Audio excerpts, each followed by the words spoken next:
네, 여러분들 반갑습니다. 오늘은 방등경 강경 172일째 되는 날입니다. 오늘 우리가 하고 있는 품은 제5품이지요. 해해보살품입니다. 해해보살품은 방등경 8권, 9권, 10권, 11권으로 되어 있습니다. 방등경은 총 17품으로 되어 있는데 그 중에 총 60권으로 되어 있어 17권, 60권으로 되어 있습니다. 그리고 지금 우리가 공부하고 있는 품은 제5품 해해보살품이고, 그리고 지금 12권, 11권째 8권, 9권, 10권, 11권으로 4권으로 되어 있는데 11권에 지금 해당됩니다. 그러면 방등경 8권, 9권에 어떤 내용이 있었는가 잠깐 복습을 해보겠습니다. 해해보살이 8권입니다. 8권, 5품의 8권, 9권에서 해해보살이 부처님께 여쭈었습니다. 일체지를 얻으려면 어떻게 해야 합니까? 하고 여쭈었지요. 일체지가 뭡니까?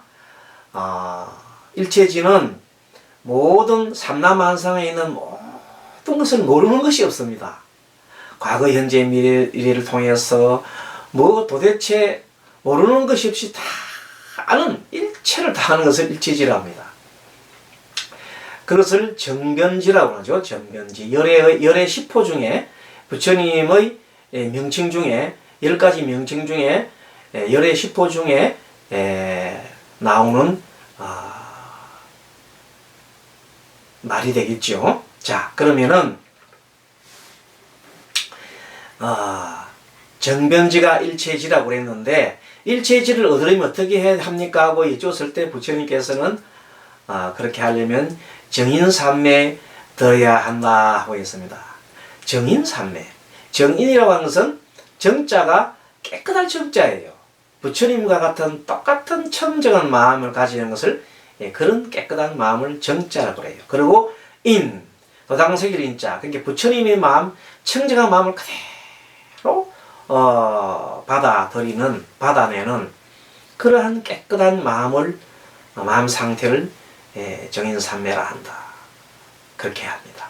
그러면 그 정인삼매에 들면 일체지를 얻을 수 있는데, 그럼 물론 그 일체지를 얻으면 해탈열반은 다른 당상이지요. 저절로 됩니다. 하지만 그게 들려면 어떻게 해야 하는가 했을 때 그냥 가만히 있으면 되는 게 아니라 반드시 원인과 원인이 있어야 된다.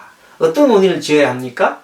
바로 수행이라는 것을 해야 한다. 마음 수행을 해야 하는데 그 마음 수행에 대해서 크게 8권, 9권에서 이렇게 4가지로 설명을 했습니다.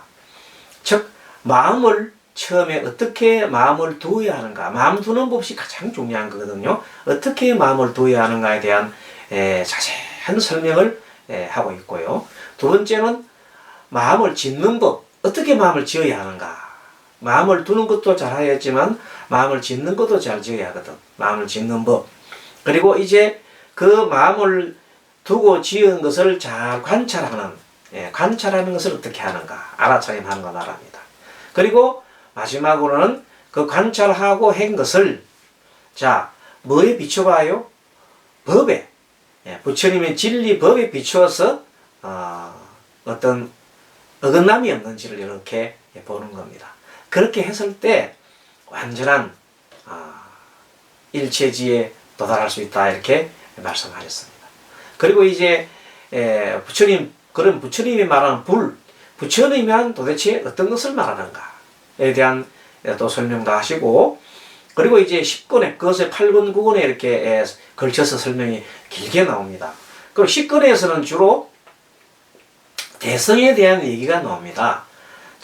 중생을 이롭게 하는 것을 대성이라고 하는데, 나 혼자만의 열반이나 나 혼자만의 깨우침이 아니라 많은 중생들을 함께 이렇게 구제해주고 깨달음으로 이렇게 해주는 것을 대성이라는데, 그럼 대성을 섭취하는 법, 크게 대성을 섭취하는 법이 무엇이었는가? 무엇을 섭취해야 대성이 되는 건가 하는 것에 대한 설명이 부처님의 설법이고, 두 번째는 대성을 이익되게 하는 것. 어떤 것이 대성을 이익되게 하는 것인가에 대한 것을 또 부처님께서 설법을 하셨습니다. 그 다음에 세 번째는 이 대성이 되는 것을 방해하는 것들, 방해하는 것이 무엇이 대성을 방해하는 것인가에 대해서 또 자세하게 설법을 하시고, 마지막으로는 왜 대성이라 하는가에 대한 또 설법을 하셨습니다. 그리고 이제 11권에 11권에서는 주로 어떤 것이 나오냐면, 대성은 뭘 위하는 겁니까? 중생을 위하는 거니까. 그래서 뭘 해도 중생을 잊지 말라는 겁니다. 보리에 들거나 산매에 들거나 깨어있거나 어떤 경우라도 뭐 하지 마라? 대성의 근본 원리인 그 중생 구제에 대해서 조금 더 그 마음을 놓으면 안 된다. 그러니까 산매 속에서도, 내가 이 기도를 하면 산매 속에서도 뭘 놓지 마라? 중생 구제라는 것을 놓지 말고 항상 중생 구제가 나의 화두처럼 내 몸과 마음처럼 따라다니게끔 하라고 하는 겁니다. 그 원리가 지금 11권에 계속해서 나오고 있습니다. 자, 그래서 오늘은 196쪽이죠. 196페이지인데 그 지난번에 어떤 게 나오냐면 195페이지 아랫부분에 성문의 길은 이렇게 나옵니다. 다른 하나는 보살이니, 위에 보면 하나는 성문이요 다른 하나는 보살이니, 이러므로 두 가지 길이 있으니 하나는 성문의 길이 있고 다른 하나는 보살이니, 보살의 길은 삼세계를 싫어하고 보살의 성문의 길은 삼세계를 싫어하고 보살은 삼세계를 싫어하지 않는다. 이런 말이 나옵니다. 이게 이제 지난번 시간에 하나의 어떤 장자가 아들을 매우 사랑하는 장자가 있었는데, 그 장자 아들이 놀다가 뒷간에 빠져서 변소에 빠져버렸어. 근데 그 처대는 사람은 아마도 뭐 둘째 부인이거나 아마 그런 사람 같아. 그러니까 막 뒷간에 빠지는 걸 보고, 빠지는 걸 봤다고 해서 바로 보면 바로 끄집어내야 되는데 들어와서 끄집내지 않고 달려가지고 이제 그 남편한테 얘기를 했단 말이야. 그 남편이 이제 달려갔어. 달려가 보니까 막 애가 빠져가 있는 게라. 그래서 저거 죽을 파니까 바로 그 남편이 그 속에 바로 그 뒷간 속에 팍 들어가서 애를 건져서 올렸다 말이야. 그 자기는 몸에 더러운 똥이 묻더라도 더러운 줄 모르는 거라. 왜? 애기를 구하기 위한 한 마음으로서. 알겠죠? 그와 같이 그것을 보고, 자, 어머니 옆에 있는 보는 아이를 옆에 봤던 어머니는 성문에 비교했고, 성문성에 비교했고, 성문과 영각성에 비교했고, 성문영가 뭐냐면 나 혼자만의 깨달음을 구하는 사람이잖아요. 그게 중생을 생각하지 않잖아요. 그러니까 보살은 뭐냐면, 물론 수행을 하면서 동시에 중생을 구제하기 때문에 그 뒷간에 톡 빠지는 아버지처럼, 아버지를 뭐에 비교했어요? 보살에 비교한 거예요. 그래서 뭔가 하면 성문과 영각은 우리가 살고 있는 이 사바세계 중에 욕계가 있죠. 그리고 이제 욕계를 조금 벗어나면 색계라는 게 있잖아요. 약간 정신적인 세계 있죠. 그리고 색계를 벗어나면 또 무색계가 있어요. 하지만 색계나 욕계나 색계나 무색계가 다 그래도 아주 육도윤회를 하는 일종의 이 삼계에 속하면 삼계 육도윤회를 하는 겁니다. 일종 사람이 원리 어떤 원인이 되면은 이렇게 육도윤회를 돕니다.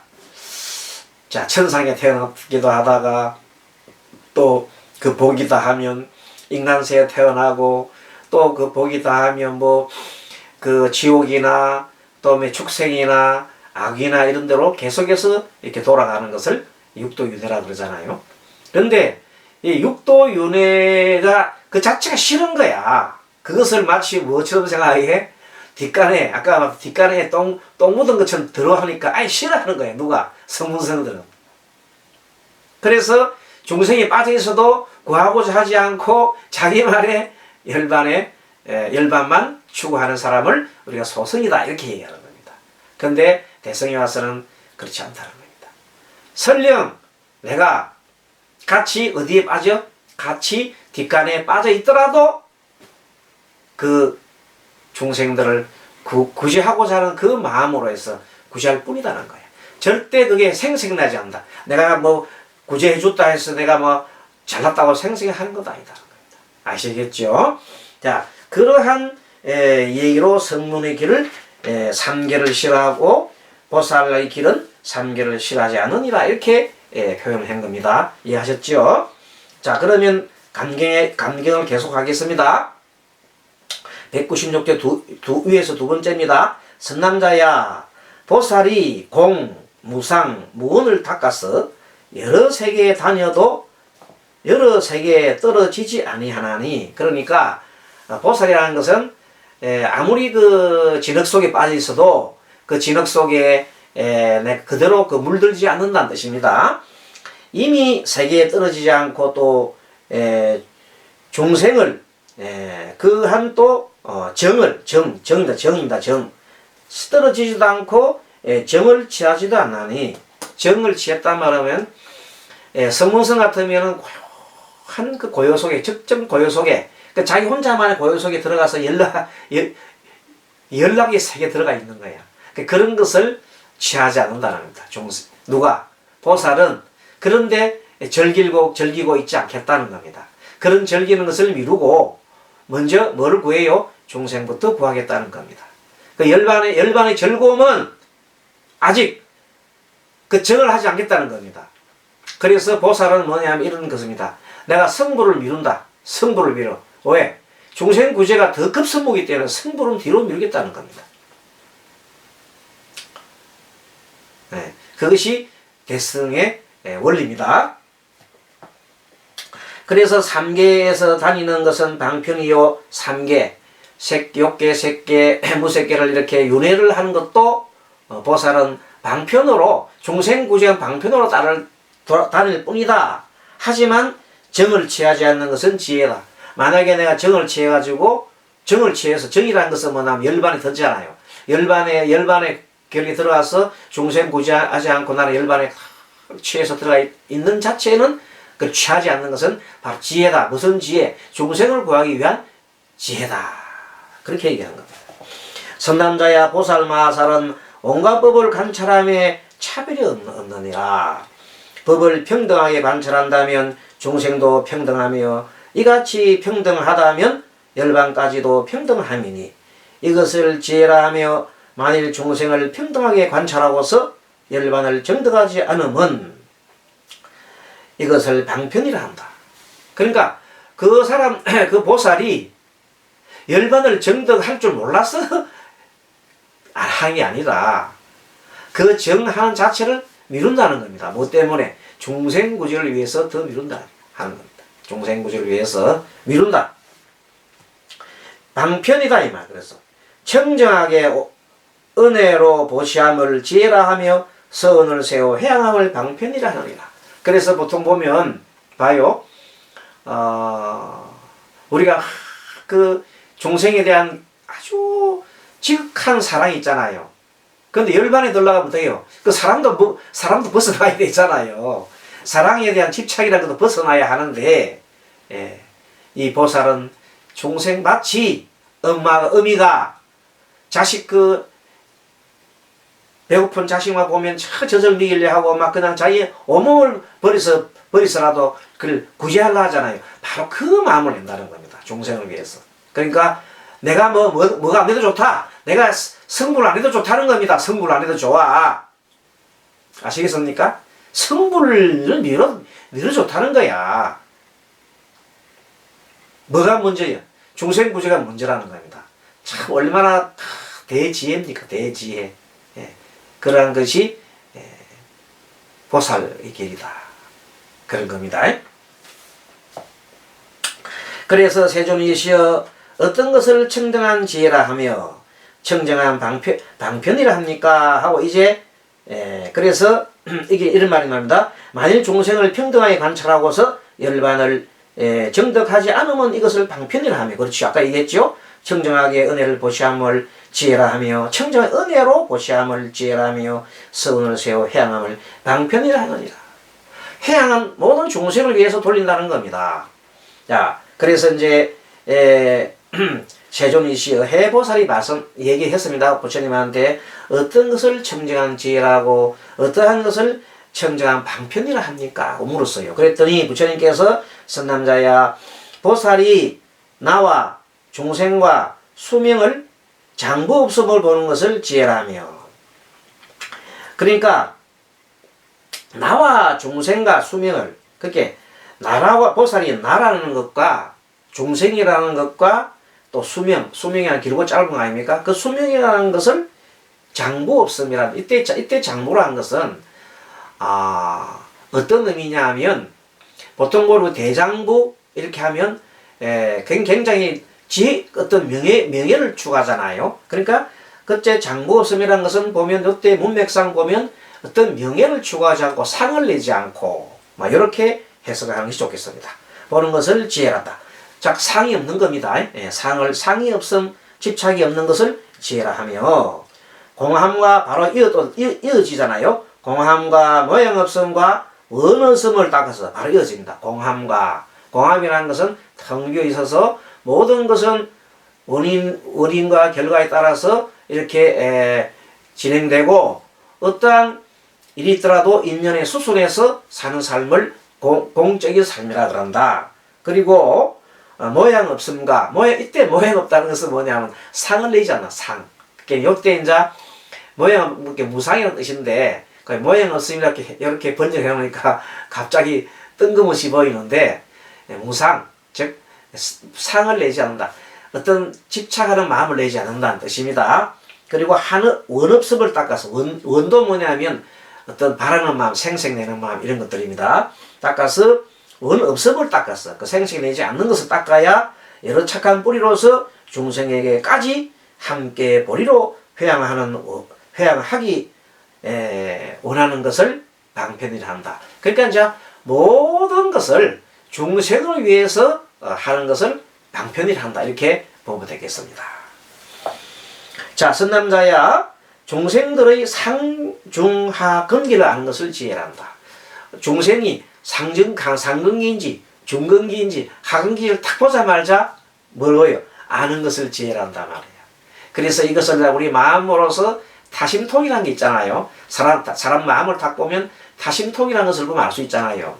하지만 지금 우리 방편상 우리 지금 사회 학문이 보면 굉장하게 많은 학문들이 있습니다.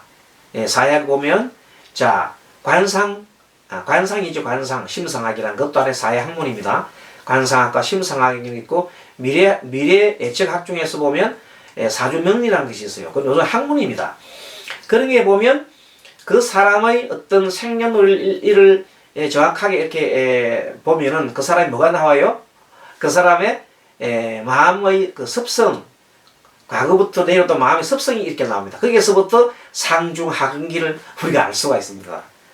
아주 원만하게 구성이 되어 있으면은 그 사람의 지혜가 아주 훌륭한 사람이고, 또 어떤 사람은 집착하는 농도가 있는 사람은 또 하근기, 중근기 이런 식으로 다 나올 수 있습니다. 어떤 사람은 지식이 많은 사람이 있는가 하면 어떤 사람은 그에 다른 또 재능이 있는 거 있고, 그래서 상중하를 알 수 있으니 그런 차원에서 사회 학문인 미래예측학, 명리라든지 또 그런 것들을 좀 배워두면 좋습니다. 그래야 사람들을 상담할 수 있기 좋거든요. 자, 그런 것도 필요하고 또 관상도 필요하겠죠. 관상은 심상학이랍니다. 그리고 사람 행동학. 어떤 사람이 어떤 말을 딱 하면은 그 사람 말하는 투에 뭐가 있어? 잠재적인 마음이 있고, 행동. 자꾸 택을 이렇게 깬다든지, 코를 만진다든지, 그 다음에 손을 어떻게 놀린다든지, 어떻게 하더라도 그 사람의 그 행동 속에 뭐가 있어요? 마음이 다 숨어 있다, 이 말이야. 또, 그 사람의 마음은 요 얼굴에 다 나타나 있는 거예요. 그래서 아무리 자기가 숨기려고 하더라도 얼굴을 못 숨긴다. 눈을 못 속인다 그러잖아요. 그래서 이 사람들은 그 얼굴 관상을 보고, 그리고 이제 이 상담할 때 사람 눈을 딱 그냥 보잖아요. 눈과 얼굴과 그다음 코 모양, 이 생김새 모양이 다 뭐로 만들어졌어요? 그 사람의 행위의 결과로 나온 거예요. 아시겠습니까? 만약에 쌍둥이 형제가 있다 하더라도, 쌍둥이 같은 날 태어나고 하더라도 그 사람이 환경에 따라서 어떤 사람 얼굴이 환하게 쌍둥이 변할 수, 어떤 사람 쌍둥이라도 완전히 변할 수 있어요. 그 사람은 어떻게 살아왔는가에 따라서 그런 것도 보는 법이 있습니다. 자, 아무튼 그래서 상중하강기를 아는 것을 지혜라 한다 이 말입니다. 이해하셨죠? 지혜가 있는 분들은 상중하강기를, 그래서 그런 공부를 하는 사람들을, 방편을 얻기 위해서 하는 사람을 지혜로운 사람이라는데, 지혜가 부족한 사람은 에이 그런 거 말고 믿어 이렇게 무조건 자기 생각만 하고 하는 사람들은 어찌 보면은 아집이 좀 많다고 볼 수 있습니다. 자기 아집. 그러니까 그런 것을 할 그런 거 들을 필요 뭐 있어 하면서 막 아집이 하는데, 물론 그렇게 살 수도 있어요. 살 수도 있는데, 어떤 참 그 사람이 자신도 어떻게 할 수 없는 그 경제 이러면은 참 내가 잘못 살았나 하고 이렇게 할 수가 있습니다. 그렇게 했을 때 다시 이제 그런 것을 공부를 하면 또 지혜가 터지겠죠. 그래서 무슨 학문이나 이렇게 전부 나쁘다고 할 게 아니라 공부를 해보면은 그 속에 다 진리가 있습니다. 그래서 이제 이렇게 보면 됩니다. 마음에 보살 같은 마음으로 보면 세상이 다 보살처럼 보이고, 마음에 진리적인 마음을 보면 세상이 또 진리의 그 결과로 다 보이게 되어 있습니다. 자, 그리고 이제 지혜가 청정함으로 여러 세계에 다녀도 마음은 물들거나 집착을 하지 않는다. 지혜가 많기 때문에 어디 가도 그 세계에 빠지지 않는다. 지렁 속에 들어가도 연꽃이 지렁 속에서 연꽃이 지렁 속에 있어도 지렁에 물들지 않는다. 더러운 물에 물들지 않는다 이런 말입니다. 방편이 청정함으로 이성을 닦을지라도 그간은 정득하지 않는다. 비록 경전을 통해서 또 뭐를 닦아요? 숨을 쉬고 내쉬고 하면서 영각행을 하면서 윗바사나를 하더라도 뭐를 잃지 않아? 중생을 구하고자 하는 마음을 잃지 않으면 그거는 아주 훌륭한 겁니다. 윗바사나를 하더라도 일제 마음에 가만 마음속에 뭘 잊지 말아라. 중생구제의 마음을 잊지 않으면 됩니다. 그래 해야 하면 됩니다. 그럼 그것이 바로 대성이다. 자, 선남자야 능히 여러 번뇌에 더럽혀지거나 물들지 않음을 지혜라 하며 중생을 조복하여도 다 무상불위에 나아가게 하는 것을 방편이라 하느니라. 보살이 원을 세워 중생들로 하여금 다 함없는 재산과 복덕을 얻게 하며 선근을 자라나게 하며 여러 유학, 학문이 있는 것, 무학, 학문이 없는 것, 성문, 영각 모든 보살에게 뜻에 따라 법을 얻도록 하는 것을 청정한 방편이라 하며 온갖 불법을 받아 지니어서 널리 분별하여 설법하며 다함이 없이 설법하여 막힘이 없이 설법하며 헛되지 않게 설법하며 절기함을 따라 설법하는 것을 청정한 지혜라 하느니라. 이게 많은 설법을 하고 또 부처님 경전을 또 강론을 하고 듣고 그걸 하더라도 그 속에 뭐를 잊지 마라? 중생을 위한 마음, 중생 구제를 위한 것, 그것을 잃지 않고 있는 것이 바로 대성의 지혜다. 이렇게 하는 겁니다. 보살 마살이 나고 또 나는 곳마다 위없는 보리심을 잃지 않는 것을 청정한 지혜란다. 위없는 보리심에 항상 뭐가 들어갑니까? 한편으로는 위로는 보리를 구하고 지혜를 구하고, 한편으로는 중생을 위한 마음을 잃지 않는 것을 위없는 보리심이라 합니다. 위없는 보리심에 중생구제라는 것이 빠져 있으면 안 됩니다. 그렇습니다. 자, 위없는 보리심을 잃지 않는 것을 청정한 지혜라고, 나고 또 나는 곳마다 짓는 바 착한 법의 원을 중생에게 바치게 하는 것을 청정한 방편이라 하나니 청정한 지혜의 인연인 까닭에 보리심이 머금이 없고, 그 다음 요때 그 사이에 글자에 여러분들 책에 뿌리 없음을 알며, 요게 중간에 갑자기 뿌리 없음을 알며 나오잖아요. 이때 뿌리 없음이 뭐냐면 본래 번뇌란 것은 본래 뿌리가 없는 거예요. 원래가. 번뇌란 것은 원래가 무상한 거지요. 그래서 요때 뿌리 없음을 앞에다가 번뇌라고 붙이면 되겠네요. 번뇌의 뿌리 없음을 알고, 원래 번뇌라는 것은 뿌리가 없는데 가상으로 중생들이 내가 있다는 생각을 일으키기 때문에 번뇌가 일어나게 되는 겁니다. 그 내가 없다는 것을 확실히 정득을 해버리면 번뇌는 사라지고 마는 겁니다. 자, 그래서 청정한 방편인 까닭에 여러 중생을 교화하여 보리에 나아가게 하느니라. 세존이시여, 만약 보살이 이러한 두 가지 청정함을 원만히 갖추었다면 짓는 바 모든 일이 보리 아님이 없으리라. 그래서 저기 나오잖아요. 짓는 바. 그러니까 마음속에 항상 중생을 구제하고 사는 마음을 갖고 있으면 그 사람 하는 행동이 무엇을 하든 간에 중생을 위한 일이기 때문에 보리 아닌 것이 없다. 이렇게 얘기하면 되겠습니다. 자, 그래서 왜냐하면 온갖 법 가운데에는 요 사이에 애가 글자가 여러분 문맥이 좀 이상해요. 그럼 뭐가든 애자를 하나 더 외웠어요.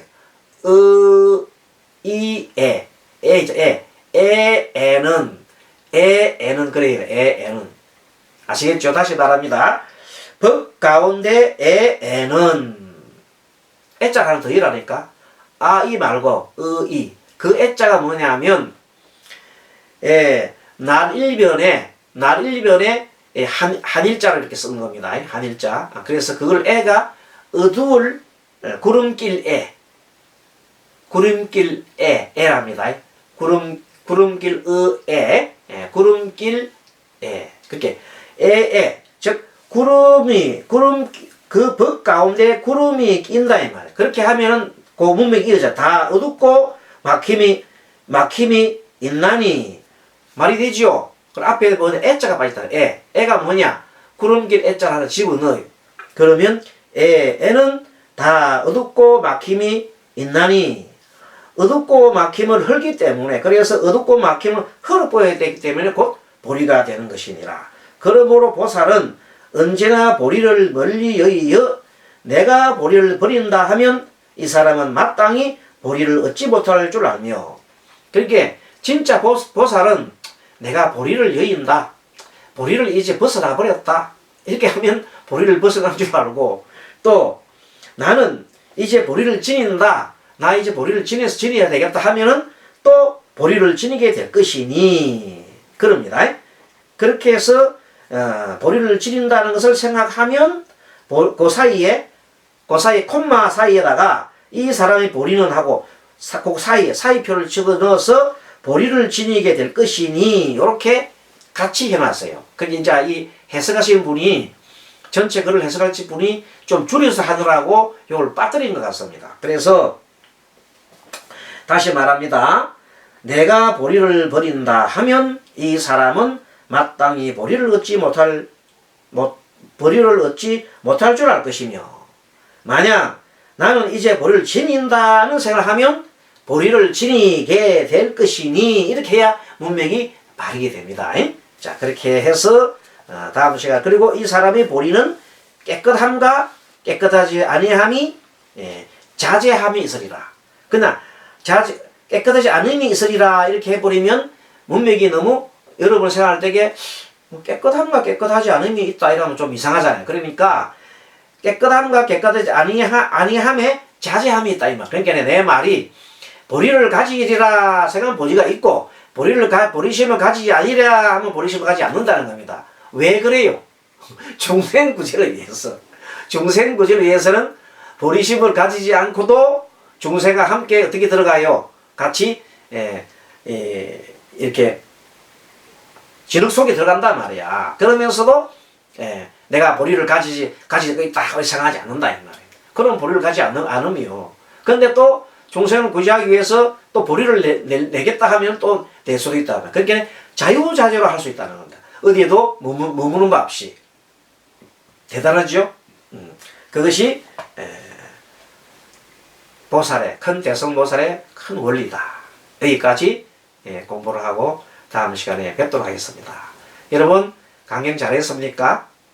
수고하셨습니다. 와바냐바라밀.